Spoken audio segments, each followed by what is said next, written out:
للعالمین شفیع المذنبین غفار نبی حضرت احمد مجتبی حضرت محمد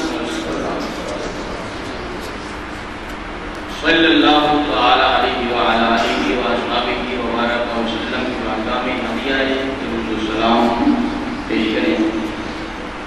کوئی زبان محمد جناب آواز بلند پڑھی السلام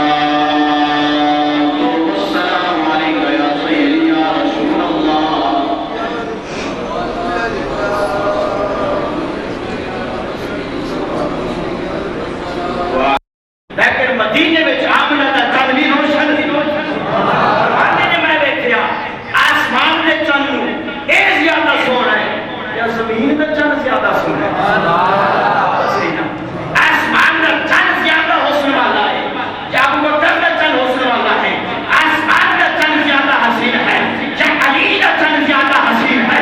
آسمان دا چند زیادہ حسین ہے یا حضرت محترم سید آمینہ سلام اللہ علیہ دا شاید زیادہ صحابی کا فیصلہ چھوڑ کے جاؤ.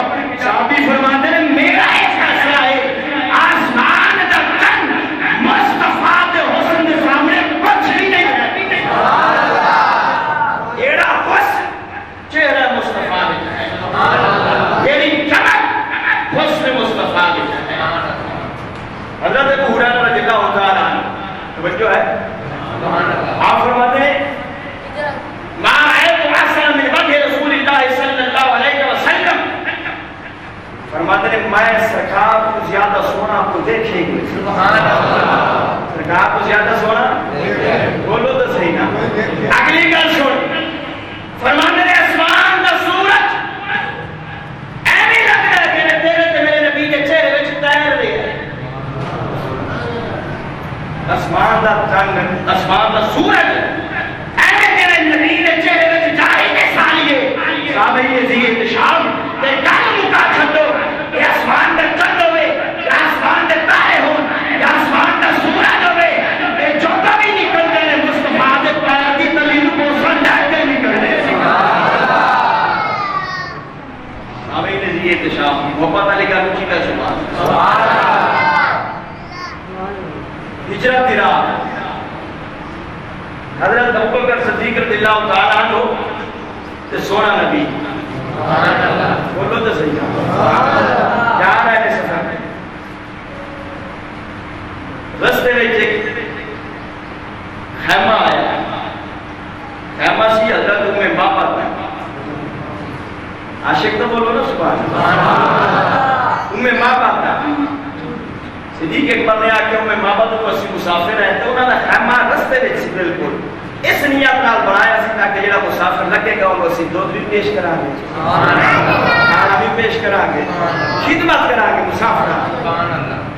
اس نظریے نال انہوں نے رستے میں اپنا خیمہ تے گھر بنایا سی. انہوں نے شوہر سے حضرت ام مابد رضی اللہ تعالیٰ عنہ وہ بکریاں چران جاتے سی آپ گھر رہتے ہیں ایٹے بھی سی. صدیق اکبر نے دروازے نے دستک دی. آپ نے فرمایا سی مسافر ہے. دو روایت ایک روایت میں چاہتے کہ آپ نے فرمایا سب کچھ دے وہ کھان واسطے.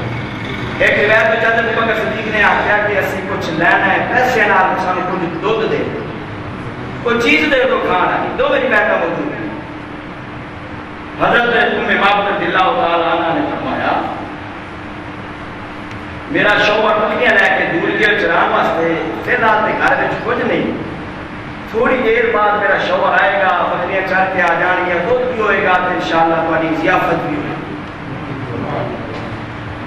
جملہ سنی ام مابد نے آخیا کہ میرے گھر ایک بکری ہے بالکل لاغر چلن دے قابل نہیں پھرن دے قابل نہیں اٹھ نہیں سکتی اس واسطے وہ گھر وچ ہے. گاؤں دے وچ کوئی دودھ ہے اگر چلتی تو جاتی چلن واسطے ہمت طاقت نہیں وہ کسے کم نہیں. صدیق اکبر نے جب یہ گل سنی تو سرکار کی بارگاہ وچ آپ نے فرمایا سرکار نے فرمایا صدیق مینوں لے جا.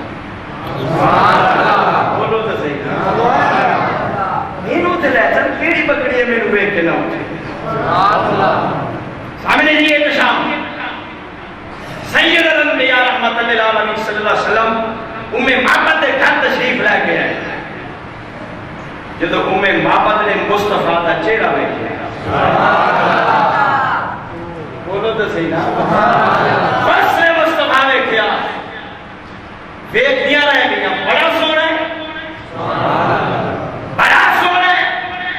سرکار فرمایا انہیں ماما اجازت دے مینوں توجہ کر میرے پاس اجازت دے مینوں سونا کس چیز دی تیری بکری وچوں دودھ کڈن دی تیری بکری وچوں دودھ کڈن دی سونیا کسے قابل نہیں فرمایا جب میں آ جاواں پھر بھی قابل نہ رہے